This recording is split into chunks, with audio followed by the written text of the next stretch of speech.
and welcome back to Campus Conversations, the brand new podcast series brought to you by the Alabama Independent School Association. I'm your host, Michael Shipma. This is a series that dives into what it means to be a part of the AISA and includes interviews with experts in things like academics, accreditation, and athletics, also that the AISA can better serve our more than 90 member schools across the entire state of Alabama, along with their 28,000 students that they serve.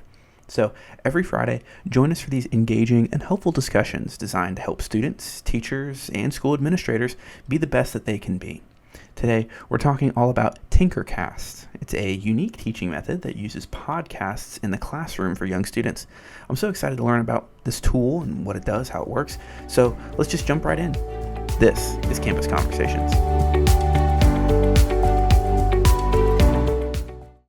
These days, teachers are always looking at new and creative ways to engage their students, but as we know, that's not always an easy task. And oftentimes, it can get pretty expensive trying to stay ahead of the game when it comes to curriculum. So today, we're talking about a unique and free tool that's being used in the classroom, and it's called Tinkercast. Basically, it blends entertainment and education for young students by turning learning into an adventure. And joining us on the podcast to talk more about this is Carole Patterson with Tinkercast. She's a Tinkercast community tinkerer. Thank you so much, Carole, for being here on the podcast. We appreciate it. Thank you. I'm so excited to join you and grateful for the connection with you, your organization, and all of your teachers. Yeah, no, we're so excited to have you on. So Tinkercast is something that I myself did not know about until relatively recently. So kind of walk us through what Tinkercast is and kind of some of the basics about how it works. Excellent. Tinkercast, the company, actually hosts a series of podcasts. They're well known around the world, actually, for their premier podcast, which is Wow in the World. It features two main characters, Guy and Mindy, and it talks about their encounters with science and phenomenon. They also have other podcasts, Who When Wow, which has a little bit of a history and mystery connection. Once Upon a Beat, which is brand new. Flip and Mosey's Guide to How to Be an Earthling, which is a great one. And Two What's and a Wow, which is a game show style format, and We Wow. A couple of years ago, Tinkercast started to tinker with the idea that these podcasts could be used as a way to engage children in the process of science and discovering and wowing. So they created what's called Tinker Class. And Tinker Class is free to teachers, and they can hop in, register, and utilize the podcasts and podjects. And a podject is so awesome. It combines listening to a podcast and then turns it into action for the students. So Wow in the World has a ton of projects in there, and teachers can use the pre-curated lessons and activities to do activities with their kids. And now they have Who When Wow.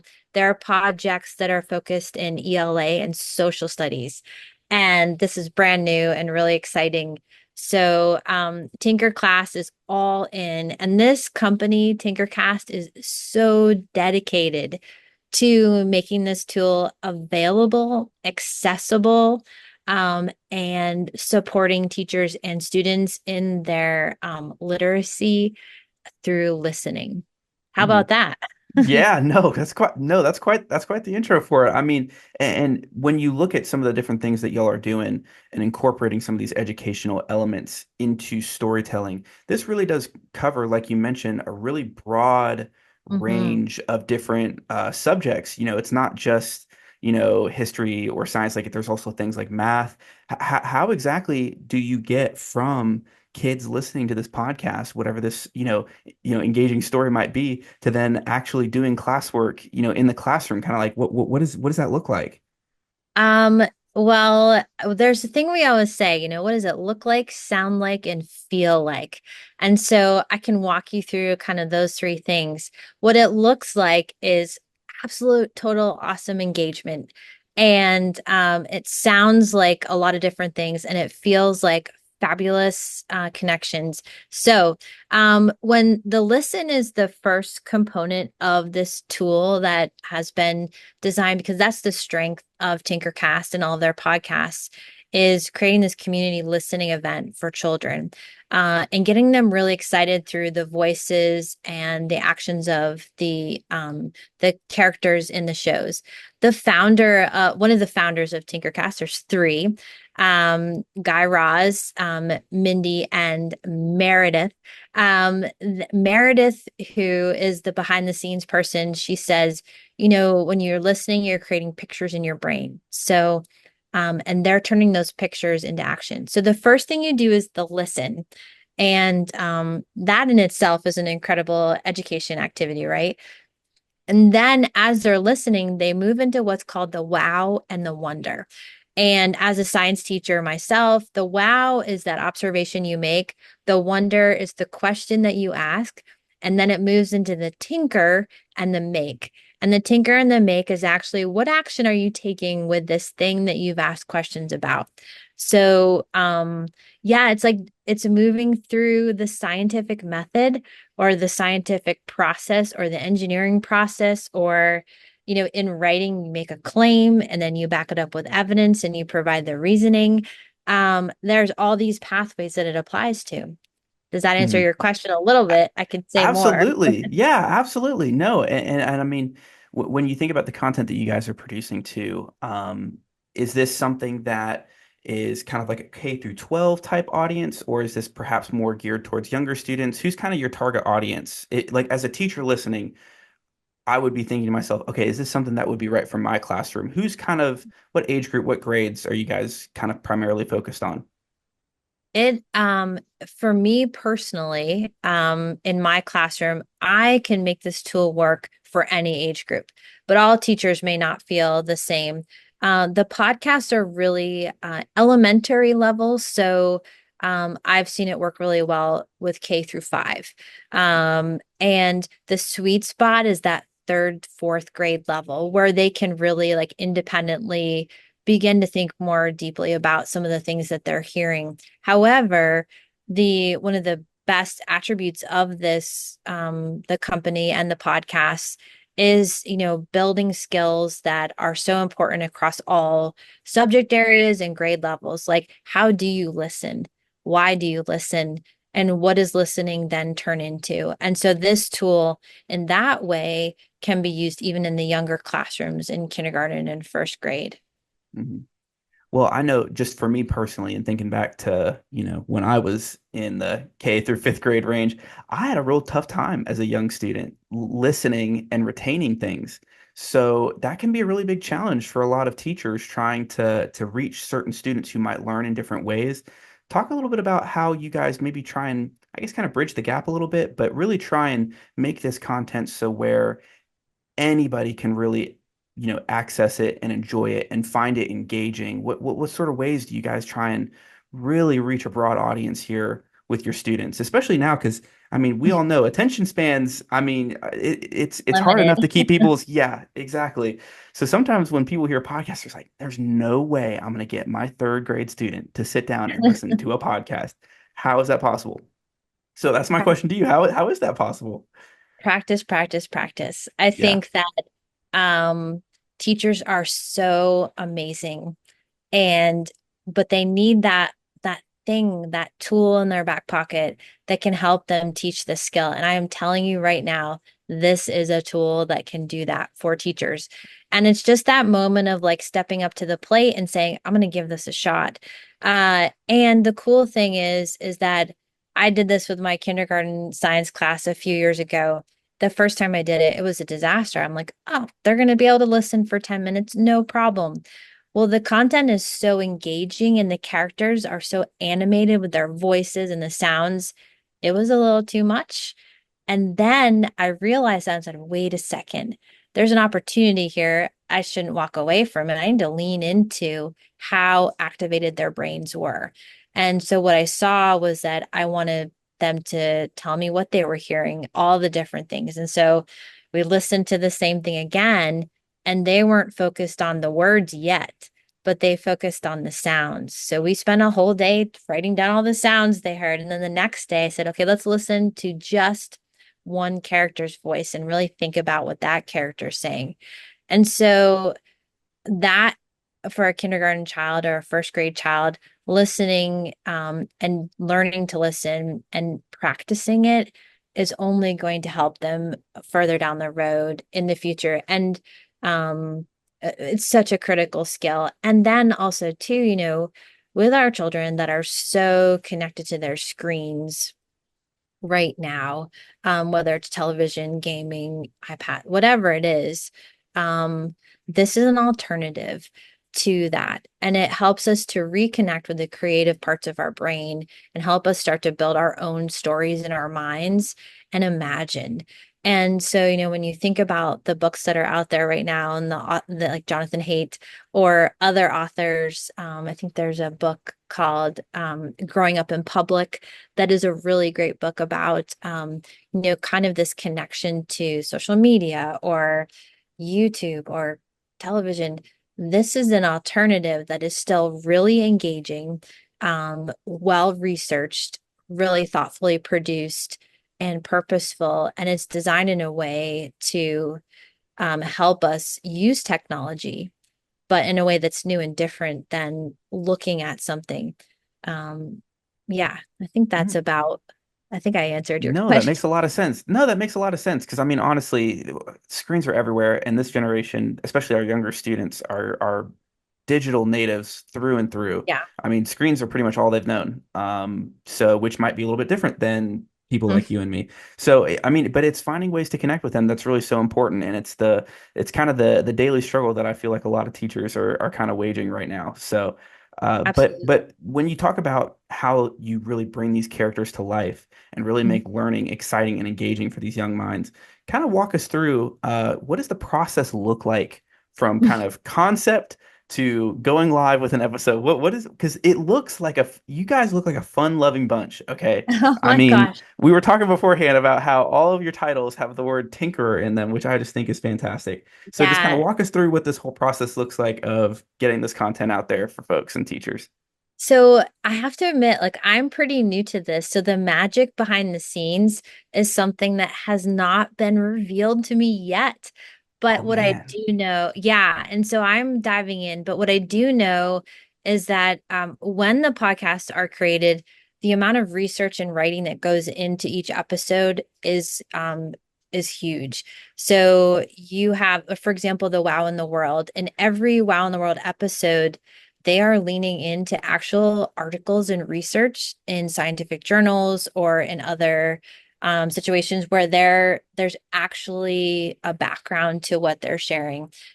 In the Who Won Wow, same thing. They're leaning into like these mysteries and legends, like the Loch Ness Monster, and they are looking for first person narratives of kind of what happened and then breaking it down and helping children to move through that mystery and then think about did this really happen? Didn't it happen?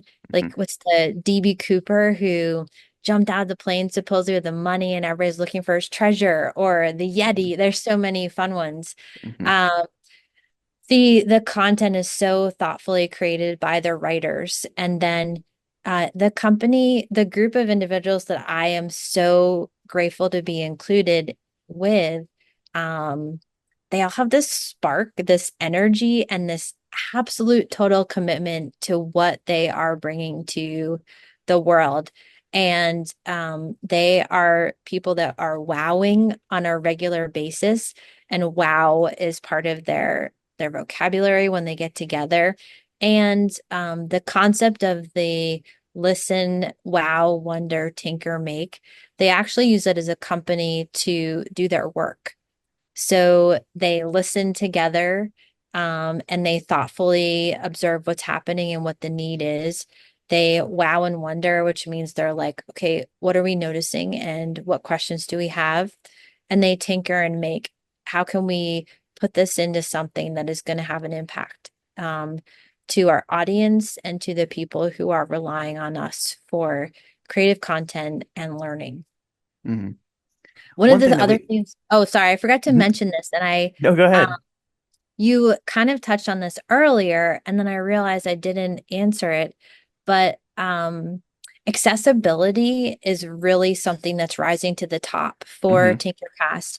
And all of the podcasts come with a script. So those in those cases where you have striving readers who are looking for ways to listen and read along with characters, it's a really beautiful thing. And they are also translating the podcasts into Spanish. So, for those multi-language learners that are looking for ways to engage with content. And the best part is, you have this moment where everybody in your class can arrive to something at the same time. And they're hearing it together and having this shared community moment. And it's just really, it's a special thing to see. Yeah, no, absolutely. And I mean, the work that you guys are doing really seems like it's paying off and it's really connecting with people. One thing, and kind of a little bit on a practical note here, how exactly do teachers, if they are interested in this service, go about integrating it into kind of their day-to-day curriculum? Is this something that they need to sign up for? We already mentioned that it's free, but is this something that you need to sign up for? Like create accounts? Do you need any sort of technology needs? Like what exactly does that look like getting it into the classroom? The nuts and bolts. The nuts and bolts are you go to tinkercast.com. That is the website where you can begin. And if you click on the button that says for teachers, that'll prompt you to create an account. From there, there are a million clicks you can take, lots of pathways to travel. But that'll dump you right into the Tinker Class program and show you there's some how to or wow to guides for how you can use it, listen, and it takes you through worksheets and tools. It's connected to Google Classroom. So this is something that you can share directly to that. The templates are created for you. So that's the first step. The other step is you can follow our social media that I manage. It's called Tinker Class for Teachers. And on that, I'm constantly putting content in there, sharing ideas, and then also announcing webinars. So you can hop on with me for a webinar, and I'll be walking people through different components of Tinker Class and how to use it in the classroom. We are also this year presenting at two science conferences. We'll be at the NSTA conference in New Orleans, which is coming up in November. So that's close to where you all are located. So that's a Mhm. hop, skip, and a jump away. So we'll have two workshops there. So that's definite. And I will be there along with another member of the staff. And then we'll also be at the NSTA conference in Philadelphia in the spring. Um, and then I think, oh, to integrate this into your classroom, the basic tools, the things that I use the most often are just my computer and listening device. So sometimes I use a speaker where I'm just playing it Bluetooth from my phone or my computer. Um, and then we have devices in our school. And so I can dump the listen and the podcast right into Google Classroom. And so they can access it from there or any other school management system that works with Google Classroom. And headphones. I use a lot of headphones, and I just collected them over time. And I Hmm. also use splitters. So I've learned that letting kids pair up or group up is kind of fun. I have headphone splitters where like six kids can plug into Hmm. one Yeah. device, Yeah. two, um, and that's pretty much it. And you can create listening labs and listening areas and with pillows and everything. But I think I touched on all of the kind of pathways to accessing our information and our tools. Hmm.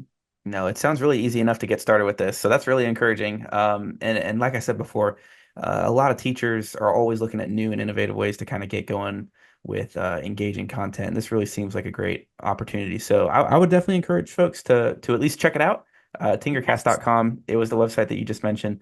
But I guess the last question that I kind of had was, even if a parent or a teacher is listening to this and maybe their student isn't using this specifically in school, is this something that even parents can just do on their own time with their kids? Like whether it's, on the ride to school or, at the end of the day, what does that kind of look like? Is it just as much for them as anybody else?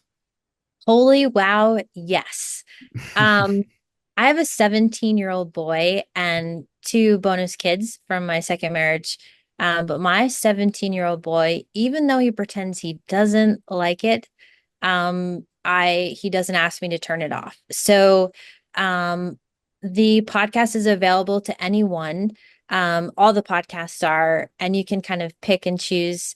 The game show one to What's in a Wow is a shorter one, so we listen to it often on the way to school. But you can also, as a parent or as a family, you can join Tinkercast.com, and they do have some paid features where they send you welcome kits. Um, there are tools and regular newsletters that you can receive, all of this really uber engaging content. And then you can also, if you are taking this home to like a pre-K child that is really just getting ready to enter kindergarten, if you are a teacher that has younger children and you want to test it out on them, it's all so accessible and available. And the listening, there's so many podcasts there. They have such a beautiful bank of podcasts, and they're super entertaining for car rides. And then they also do live shows. So, there's a live show coming up in New York City. I just saw tickets, and it's the game show to What's in a Wow. The characters will be there, and but they will have shows around the country where the characters go and do a live event. So they have a huge following of children and families that will attend and get to meet the people live, which is really fun. Yeah, coming to a city near you. How about that? That's Yeah. awesome.